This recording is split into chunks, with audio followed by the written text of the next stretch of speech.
Morning. Jó reggelt mindenkinek. Thank you for the invitation here. Köszönöm a meghívást. I would much prefer to come here to simply open the Bible to you.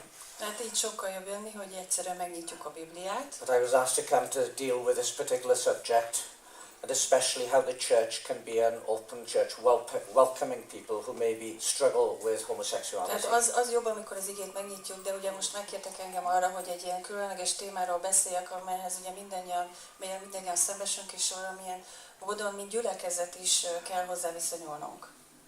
I bring you greetings from my home church in Bangor in North Wales. Észak-Walesből, Bangor nevű gyülekezetből, vagy városból hozom a gyülekezetem üdvözletét nektek. Despite what you may have heard, it does not always rain in Wales. Ellentétben azzal, amit ugye hallotok, nem mindig esik az eső Walesben. But the rain yesterday did make me feel at home.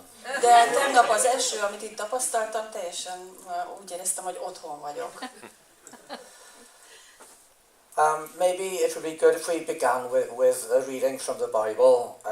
We are going to read from the Gospel according to Luke and the 7th chapter. Ige olvasással fogjuk kezdeni most az alkalmat, és Lukács Evangelium a 7. részéből fogunk felolvasni egy részt. I won't read in English. We'll have from verse 36 on to the end, the story at the end of the 7th chapter. Tehát angolul nem olvassuk fel az ige részt, csak magyarul, tehát Lukács Evangelium a 7. részében vagyunk, és a 36. verstől a rész végéig fogjuk olvasni az igét. Egy farizeus arra kérte őt, hogy egyék vele. Be is ment a farizeus házába, és asztalhoz telepedett. Egy bűnös asszony pedig, aki abban a városban élt, megtudta, hogy asztalhoz telepedett a farizeus házában, kenetet hozott egy alabástron tartóban. Megállt mögötte a lábánál sírva, és könnyeivel kezdte öntözni a lábát, és hajával törölte meg. Csókolgatta a lábát, és megkente kenettel. Amikor pedig látta ezt az a farizeus, aki meghívta őt, ezt mondta magában. Ha ő volna a próféta, tudná ki ez, és tudná, hogy ez az asszony, aki hozzáér, bűnös. Ekkor megszólalt Jézus, és ezt mondta neki. Simon, van valami mondani valóm neked. Ő pedig így szólt, Mester, mondd. Erre ezt mondta Jézus. Egy hitelezőnek volt 2 adósa, az egyik 500 dénárral tartozott neki, a másik 50-nel. Mivel nem volt miből megadniuk, mind a kettőnek elengedte. Közülük vajon melyikük szerette őt jobban? Simon így válaszolt, úgy gondolom, hogy az, akinek többet engedett el. Ő pedig ezt mondta neki, helyesen ítéltél. És az asszony felé fordulva beszélt tovább Simonhoz. Látod ezt az asszonyt? Bejöttem a házadba, vizet lábamra nem adtál, ő pedig könnyeivel öntözte a lábamat, és hajával törölte meg. Te nem csókoltál meg, ő pedig mióta bejöttem, nem szűnt meg csókolni a lábamat. Te nem kented meg olajjal a fejemet, ő pedig kenettel kente meg a lábamat. Ezért mondom neked, neki sok bűne bocsáttatott meg, hiszen nagyon szeretett. Akinek pedig kevés bocsáttatik meg, kevésbé szeret. Az asszonynak pedig ezt mondta, megbocsátattak a te bűneid. Az asztalnál ülők erre kezdték kérdezgetni egymás között. Kicsoda ez, aki a bűnöket is megbocsátja? Ő pedig így szólt az asszonyhoz. A te hited megtartott téged, menj el békességgel. I suppose that some of you are familiar with the film The Wizard of Oz. Valószínűleg sokan ismeritek Óz a csodák csodája meséjét. At the beginning of that film, the little girl Dorothy and her dog are taken up by a tornado. Ugye a könyv úgy kezdődik, meg a film is, hogy egy kislányt felkap egy hatalmas szél, egy tornádó. When they land, Dorothy looks around and everything seems very strange. És a tornádó leelti őt utána egy olyan helyen, ami teljesen ismeretlen számára, semmi sem ismerős neki. And she says to her dog, Toto, I don't think this is Kansas anymore. És a kiskutyájának, Totónak azt mondja, hogy Totó, szerintem már nem Kansasben vagyunk. Visiting a different country can be a strange experience. Amikor egy idegen országba megyünk, akkor ez egy érdekes élmény lehet számunkra. I come from Wales and there are some similarities with Hungary. Tehát ugye én Walesből jöttem, néhány hasonlóságot látok a két ország között. We also have McDonald's and Starbucks. Nekünk is van Starbucks, meg van McDonald's is. But there are things that are different. De azért vannak különbségek is. We speak a different language. Más nyelvet beszélünk. Welsh is a wonderful language. A Welsh nyelv az egy nagyon, nagyon szép nyelv. We have long names for some villages in our country. Hosszú neveket használunk bizonyos faluk megnevezésére. One village close to to where I live has probably the longest name. Van egy falu, amely közel van az én városomhoz, valószínűleg ez a leghosszabb néven rendelkező település. Llanfair Pwllgwyngyll go ger y chwyndrab o Llantysilio Gogogoch. És pont így hívják. And here you speak a different language. Itt más nyelvet beszéltek. I often feel lost when I'm here. Sokszor elveszettnek érzem azért magam itt. Now, for Christians, when we think about the moral climate that we live in, Tehát keresztényeként, amikor belegondolunk, hogy milyen erkölcsi világban élünk, we sometimes feel that we're in a strange country. mi is azért néha úgy érezzük, hogy egy idegen országban élünk. There used to be a time when everybody knew what was right and what was wrong. Volt olyan időszak, amikor úgy tűnt, hogy mindenki tudja, hogy mi a jó és mi a rossz. There were certain standards that everybody adhered to. Volt egy bizonyos mérce, amely mindenki számára egyértelmű volt. And today, all the standards are being changed. Ma viszont úgy tűnik, hogy már úgy megváltoztak ezek a mércék. I don't know how far things have gone for you in Hungary, but at home they have gone very far indeed. Nem tudom, itt Magyarországon mennyire szabadultak el ezek a mércék, de nálunk otthon eléggé. In my own country, at one time, marriage was always between one man and one woman. Volt olyan időszak, amikor az én országomban a házasság alatt azt értették, hogy egy férfi és egy nő közössége. Now they have passed laws which mean that marriage can be between a man and a woman, or two men, or two women. Ma viszont már a törvény megengedi, hogy a házasságot ne csak férfi és nő kapcsolatának értelmezzük, hanem két férfi és élhet a házasságban és két nő is. There are some even who want to expand that and maybe have marriage between three women or two men and one woman. We don't know where it's going. Vannak olyanok, akik viszont most már arról beszélnek, hogy ezt bővíteni kell, ezt a kategóriát, és legyen olyan is, hogy mondjuk 3 nő él együtt, és azt hívjuk házasságnak. Ki tudja, hogy még mivel fognak előállni, vagy hova fajul ez az egész. And some people, when they've said that they believe marriage is between a man and a woman, have lost their jobs.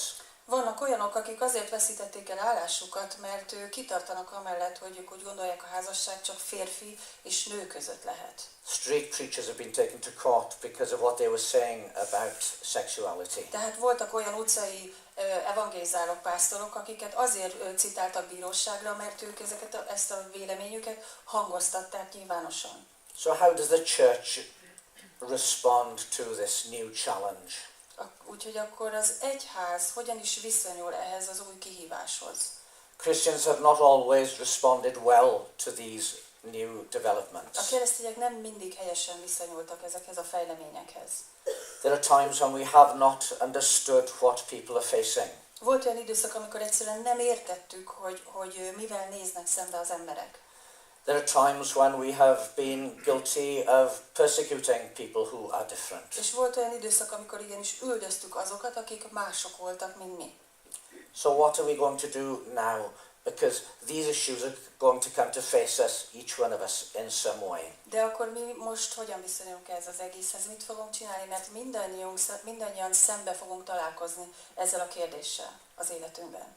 The problem is that the church sometimes has just buried its head in the sand and hopes the problem will go away. A probléma az, hogy maga az egyház, a gyülekezet sokszor inkább betemeti a fejét a homokba, és arra számít, hogy majd így a probléma valahogy el fog múlni. But then the problem hits us sometimes in the face. De amikor így megüt minket a probléma, teljesen arcul csap minket. For me, the problem became very personal one day. Számomra, vagy az én életemben is megtörtént ez egy nap, amikor nagyon is személyessé vált ez az egész. I am married with 3 children.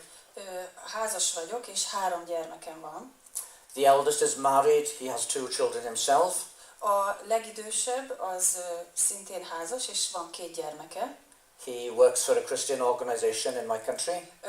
Otthon, az országunkban, a szülőföldünkön dolgozik egy keresztény szervezetnek.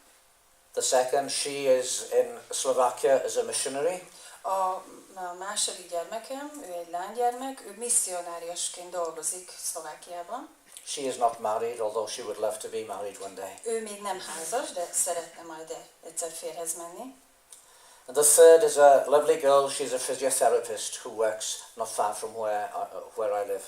A harmadik gyermekem egy leánygyermek, ő fizikoterápiás, ugye, fizikoterapeuta, és közel dolgozik, ahol mi élünk.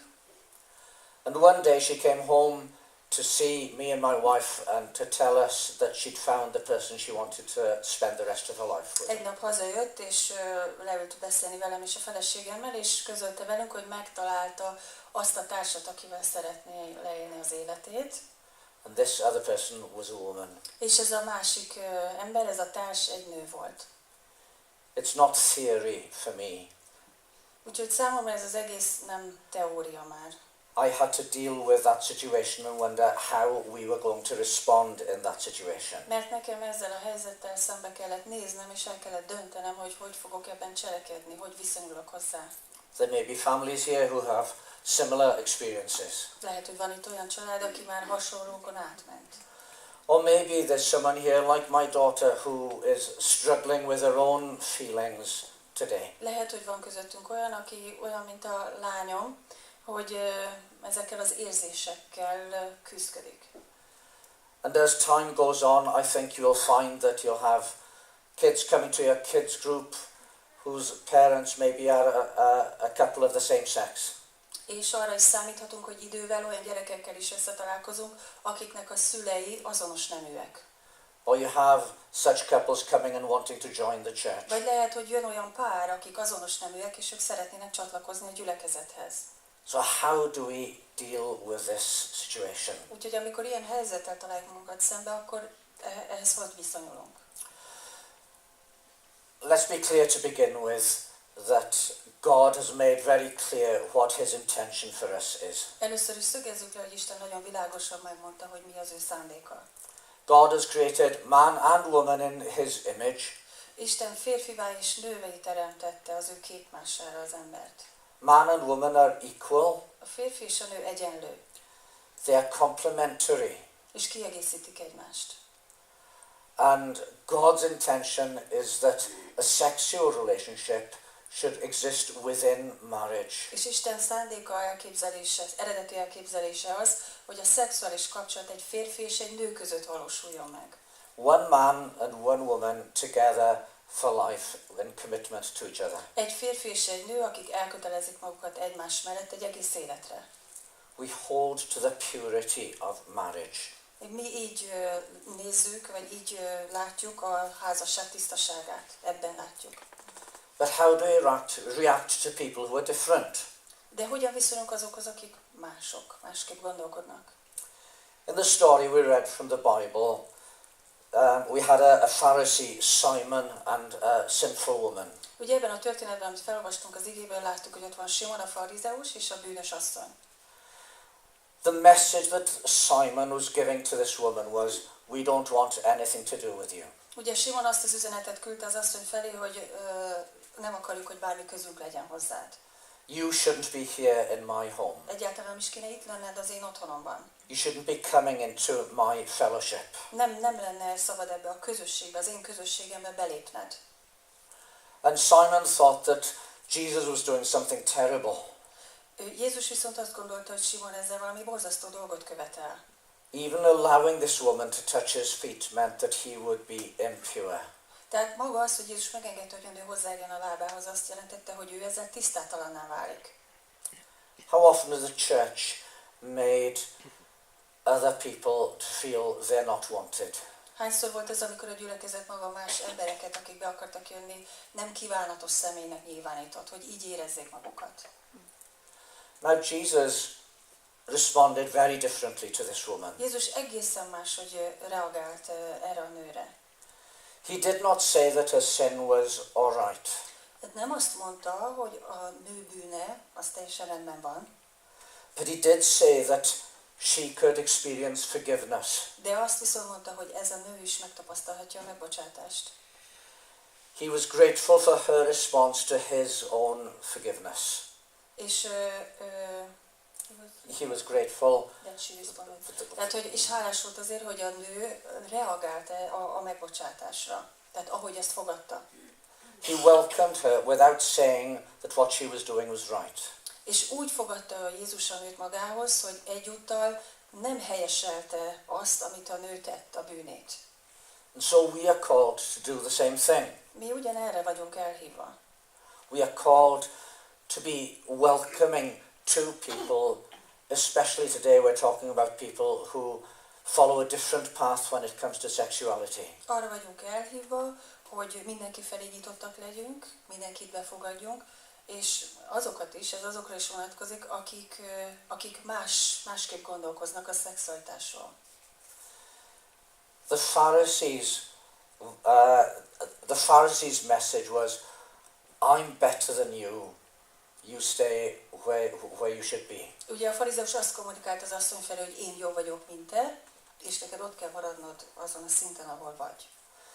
Our message to broken people is that we also are broken people. Ugye a mi üzenetünk a megtört emberek felé az, hogy mi magunk is megtört emberek vagyunk. We know what it is to sin. Mi is tudjuk, hogy mit jelent bűnt elkövetni. We know that it is only God's grace that keeps us. És azt is tudjuk, hogy egyedül Isten kegyelme tart meg minket. Day by day we need the forgiveness of God. És minden nap szükségünk van az Istentől jövő megbocsátásra. And so our message to them has to be that we also are broken, but we have found where forgiveness can be gained. Úgyhogy az üzenetünk azt kell, hogy legyen feléjük, hogy mi is megtörtek vagyunk, de tudjuk, hogy hol nyerhetünk kegyelmet és megbocsátást. And more than forgiveness, where our own healing can be found. És nem csak megbocsátást, hanem hogy hol találhatjuk meg a gyógyulást is. What I'd like to do is to point out a few things which maybe helps us understand what we need to do when people like this come to see us. Szeretnék néhány dologra rámutatni, hogy mi az, amit tehetünk, amikor ilyen helyzetbe kerülünk, ilyen emberekkel kerülünk kapcsolatba.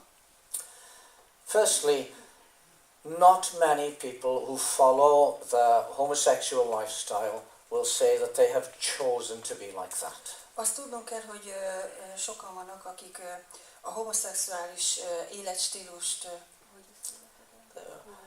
they have chosen to be homosexual. They have not chosen. Tehát, hogy akik a homoszexuális életstílust követik, nem feltétlenül saját döntésük alapján kerültek bele ebbe az életstílusba. They have found these feelings rising up in them. Hanem azt fedezték fel, hogy bizonyos érzések megjelentek bennük. We don't know all the reasons that this thing happens. Nem tudjuk az összes indokot, hogy ez miért történhet meg így valakiben. There is some scientific evidence that maybe there is some genetic influence sometimes. Bizonyos tudományos magyarázat van arra, hogy néhány gén felelős azért, hogyha valakinek ilyen hajlama van. Many who are drawn into this lifestyle have been abused themselves as children, and there's been some sort of trauma that has driven them this way. Sokan, akik ebben az életvitelben, életstílusban élnek, ők valami nagy traumán mentek át életükben, tehát őket megerőszakolták, és ennek eredményeképpen élnek most úgy, ahogy élnek. But that is not always true. De ez nem minden esetben így van. We are not aware of any trauma that my daughter went through. Például a mi esetünkben mi nem tudunk semmi traumáról, amin a mi lányunk keresztül ment volna. And yet from a very early age she found herself attracted to girls rather than to boys. És mégis elég korán, elég kis korától kezdve ő azt tapasztalta magában, hogy inkább a lányok vonzzák őt, mint a fiúk. And she struggled very much with her own feelings. És sokat küzdött az érzéseivel. Now, if somebody comes to you and says that they have these feelings, Ha valaki oda megy hozzád és közli veled, hogy ilyenfajta érzései vannak, what should be your first response? mi kell, hogy az első reakciód legyen? Should you feel shocked? Döbbenet? Turn away? Vagy egyszerűen ott hagyod, elfordulsz tőle? For many of these, it has taken immense courage for them to come and tell you. Azt tudni kell, hogy amikor valaki odajön hozzád és kifejezi ezeket az érzéseit, akkor az nagyon nagy bátorság a részéről, hogy ő ezt így felvállalja előtted és kimondja. Maybe the best response for you is that you can thank them for trusting you enough to be willing to tell you about it. Talán a legjobb reakció ilyenkor az, hogyha megköszönöd azt, hogy a bizalmába fogadott téged, és ezt megosztotta veled magáról. You have to show them that you are not there to judge them. Meg kell azt éreztetned kell vele, meg kell mutatnod, hogy nem vagy ítélőbíró. Tehát, hogy te nem ítéled el őt ezért. And you must not reject them. És nem szabad elutasítanod ezt az embert. There's a story in the Bible about a prophet called Hosea. Ugye Hóseás prófétát ismerjük, meg az ő történetét az igéből. He had married and had children. Ugye ő házas ember volt, gyermekei voltak. The problem was that his wife was unfaithful. A probléma az volt, hogy hűtlen volt a felesége hozzá. By the time the second and the third child came, he didn't know if those children were his. Mire a második, harmadik gyermeke megszületett, addigra már nem volt Hóseás abban biztos, hogy tényleg az ő gyermekeit hozta a világra a felesége, vagy nem. She left him and ended up selling herself for prostitution. Ugye ott hagyta a családját az asszony, és prostituáltként kezdett el élni. And in chapter 3 of the prophecy of Hosea, God tells something to Hosea. A Hóseás könyvének harmadik részében olvasunk valamit, amit Isten ekkor szólt Hóseásnak. He told him to go and bring his wife back home. Azt mondta neki, hogy menj és hozd haza a feleségedet. It's an amazing story. Ez egy lenyűgöző történet. But we should learn from that we need to keep our homes open. Ebből azt kell nekünk meglátnunk, meg megtanulnunk, hogy az otthonainkat nekünk is nyitottnak kell hagynunk. And we need to keep our hearts open. És a szívünket is nyitva kell hagynunk. When our daughter came to tell us that she was going to be with this partner, Amikor a lányunk odaállt elénk, és azt mondta, hogy együtt fog élni a partnerével, she feared that we would throw her out of the house and wouldn't want to see her ever again. attól félt, hogy kiutasítjuk őt a házból, és soha nem akarunk vele szóba állni. So the first thing we had to do was to tell her that she would always be welcome home. Úgyhogy az első dolog, amit ott leszögeztünk rögtön neki, hogy őt mindig szívesen látjuk az otthonunkban. And that we would also welcome her partner. És a partnerét is ugyanígy szívesen látjuk. We need to keep the door open for these people. Mindig nyitva kell hagynunk az ajtót ezeknek az embereknek, vagy ezeken felé az emberek felé. Secondly, these people are often very lonely. Második dolog, amit tudnunk kell, hogy ezek az emberek általában nagyon magányosak. When someone decides to follow Christ and to keep themselves pure for Him, Amikor valaki úgy dönt, hogy Krisztus követi és tisztán megtartja magát, for those with same-sex attraction, it can mean that they will never find someone that they can be with as a family. azoknak az esetében, akik az azonos neműekhez vonzódnak, náluk ez a döntés azt jelentheti, hogy soha az életben nem fognak együtt élni olyannal, nem lesz olyan társuk, akikkel igazán együtt szeretnének élni. And so we must be their family. Úgyhogy ezért is nekünk kell a családjuknak lenni. There's a story about one man who had same-sex attraction. Van egy történet egy férfiről, aki ugye azonos neművel élt együtt. But he had decided that he was going to follow Jesus. De ő úgy döntött, hogy Krisztust fogja követni. And he knew much loneliness in his own life. És éppen ezért, mivel meghozta ezt a döntést, ő nagyon nagy magányosságot vállalt így fel magára az életében.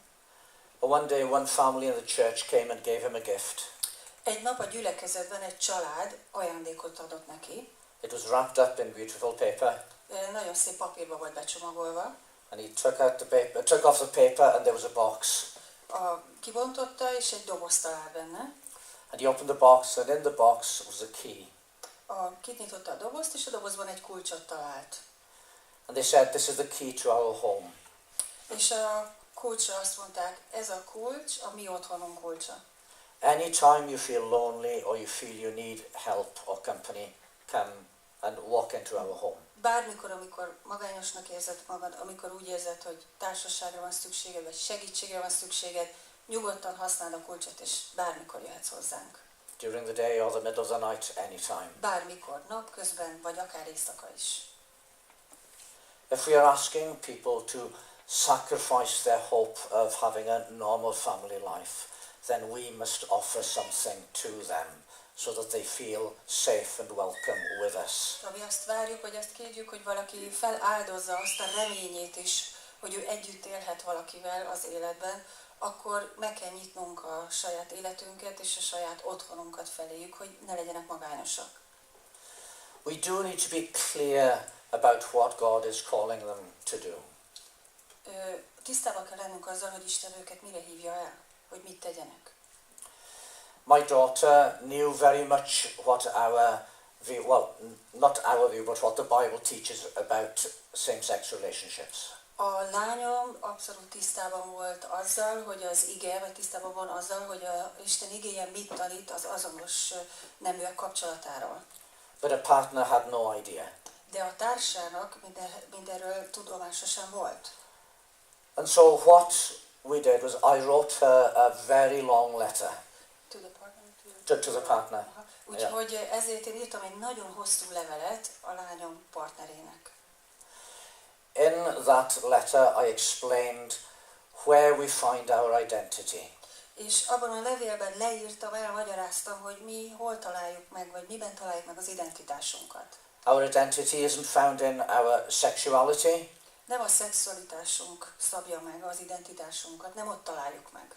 Our identity is found in the fact that God has made us for himself. Az identitásunkat abban találjuk meg, hogy Isten minket saját magának teremtett. Because of that we live for God. Ezért mi Istenért, Istennek élünk. This is especially true because God sent his son to die for us. És ez azért is igaz, mert hogy Isten az ő fiát küldte, hogy meghalljon értünk. And so I explained to my daughter's partner that we couldn't agree with the path that they were walking. Ezért el kellett magyaráznom a lányom partnerének, hogy mi nem értünk, nem tudunk egyetérteni azzal az úttal, amelyen ők járnak. But they were always welcome in our home. De mindig nyitva áll előttük az otthonunk.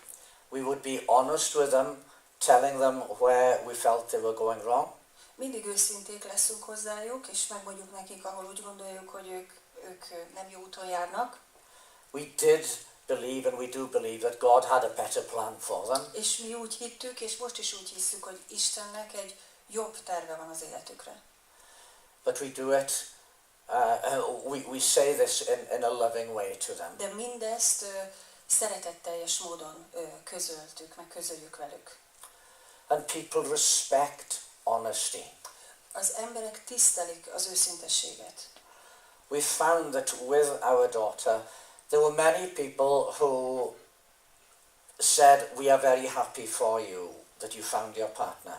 A lányom esetében láttuk azt, hogy sokan kifejezték azt, hogy mennyire örülnek, hogy a lányunk megtalálta a boldogságát. But behind their backs, then they were saying they didn't agree. De a hátuk mögött, a lányom és a társa háta mögött viszont azt mondták, hogy mennyire nem értenek együtt ezzel az életvitellel. Now, 2 years after my daughter and her partner had a civil partnership, 2 évvel azután, hogy ilyen élettársi kapcsolatba lépett a lányom a partnerével, things turned completely sour for them. Nagyon rosszra fordultak a dolgok az ő esetükben, vagy közöttük. Her partner turned against my daughter. A társa vagy a partnere a lányom ellen fordult. As did many other people. És sok más ember is a lányom ellen volt. But we had been honest with her. De mi ugye őszinték voltunk vele. And she knew that she could come to us. És ő tudta, hogy ő bármikor oda jöhet hozzánk. She went through an awful time being abused very much. Egy nagyon nehéz időszakon ment keresztül, amikor sokan bántották. And she admits now that she would have taken her own life if it wasn't for us. És elismerte, hogy ha mi nem lettünk volna ott neki, akkor abban az időszakban ő öngyilkosságot követett volna el. But because we had stood with her without agreeing with her, she trusted us. De mivel mi mindig ott álltunk mellette, és mindeközben ő tudta, hogy nem értünk egyet ő vele, mégis az, hogy mellette voltunk, ez mentette őt meg.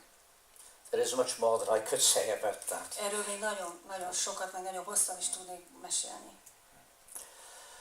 Another thing you need to remember is be there for the family.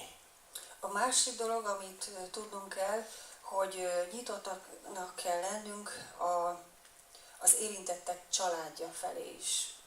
For us as a family, when our daughter made public this path that she was following, A mi esetünkben, amikor a lányom mindenki számára nyilvánvalóvá tette, hogy ő kik felé vonzódik, there were so many feelings that we went through. nagyon sok érzés kavargott bennünk, nagyon sok mindenen mentünk keresztül.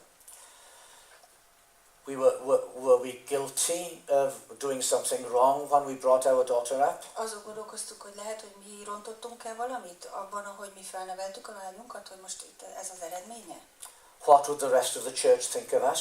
És mit gondol majd a gyülekezet többi része, ha ezt tényleg nyilvánosságra kell, vagy megtudják? I'm a pastor, would the church want me to leave because I'm a pastor and yet I have a daughter doing this? Tehát itt vagyok egy gyülekezet pásztoraként, és van egy lányom, aki ezt az életstílust követi. Hát akkor lehet, hogy azt fogják mondani, hogy köszönjük, és nem kérnek a munkámból. Now it was helpful to us when somebody came and told us, you have 2 children who are following the Lord. Tehát az segített nekünk, amikor valaki odajött, és azt mondta, hogy nektek van 2 gyermeketek, aki az Urat követi. Remember, they are not following the Lord because you are wonderful parents, És ők nem azért követik az Urat, mert ti csodálatos szülők voltatok, but God's grace reached them. hanem azért, mert Isten kegyelme megérintette őket. And your youngest daughter is not going away from the Lord because you were awful parents. És nem azért megy el az Úrtól a legfiatalabb gyermeketek, mert borzasztó szülők voltatok. God's grace can reach her also. Isten kegyelme őt is meg tudja érinteni. We had feelings of anger. Ugye harag is volt bennünk. We were angry with our daughter. How could she do this to us? Haragudtunk a lányunkra, hogy tudta ezt megtenni velünk. We were angry with God. How could He allow this to happen? És Istenre is haragudtunk, hogy engedhette meg, hogy ez a mi családunkban megtörténjen. We were angry with some other people because obviously our daughter had talked to some other people about this, but not to us. Másokra is haragudtunk, akikkel valószínűleg már beszélt a lányunk, és ők rossz irányba vitték őt, és nem velünk beszélt ezt meg, hanem ezekkel másokkal. And much of the healing process for us was when the church wrapped their arms around us. A gyógyulási folyamat számunkra akkor indult el, amikor a gyülekezet mellénk állt, és így magához ölelt minket. They didn't always know what to say, Nem mindig tudták, hogy mit mondjanak nekünk, but they were there for us. de mégis ott voltak, és mellettünk álltak. Fear is another thing that we felt. A másik dolog, amit éreztünk, az a félelem volt. What of the future? Mi lesz a jövőben? Mit hoz számunkra a jövő? At that time we were thinking, well, what if they decide to have a civil partnership? Azon gondolkoztunk, hogy az elején, hogy mi lesz, hogyha tényleg egy élettársi kapcsolatba fognak lépni, így hivatalosan. Will we go? Won't we go? What will we do? Tehát mi lesz, amikor ezt így felvállalják mindenki előtt, hogy mi elmegyünk arra a ceremóniára, ott részt fogunk venni? My son and his wife were thinking, well, what effect will she have on our children? És ugye a fiam, meg a felesége azon gondolkoztak, hogy a gyerekekre, az ő gyerekeikre milyen hatása lesz, hogy a családban van egy ilyen kapcsolat. And these are struggles that we have to go through. Tehát ezek olyan küzdelmek, amelyeken így át kellett mennünk. And so be there for the families when this happens. Úgyhogy amikor valakinél tudjátok, hogy ilyen történik, akkor álljatok ott és a család mellett, és támogassátok őt, mert ezeken mennek keresztül. And the final thing I'd like to say is pray for these people. Az utolsó dolog, amit mondanék, hogy imádkozzatok ezekért az emberekért. we know that the deepest relationship we have is a relationship with God. Ugye tudjuk, hogy a legmélyebb kapcsolatunk az Istennel való kapcsolatunk. I love my wife dearly. Én nagyon szeretem a feleségemet.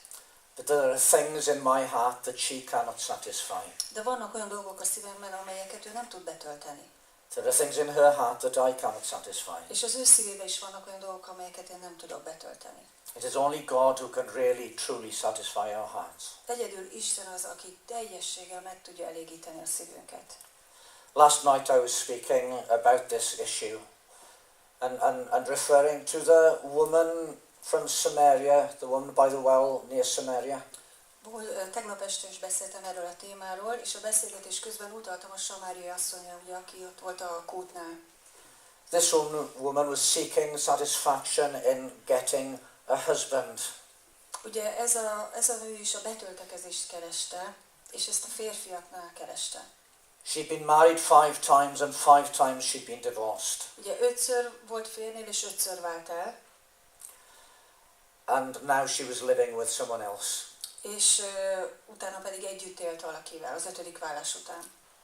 And Jesus said that he had the living water that would satisfy her soul. És neki mondta azt Jézus, hogy nála van az az élő víz, amely teljesen megelégíti őt.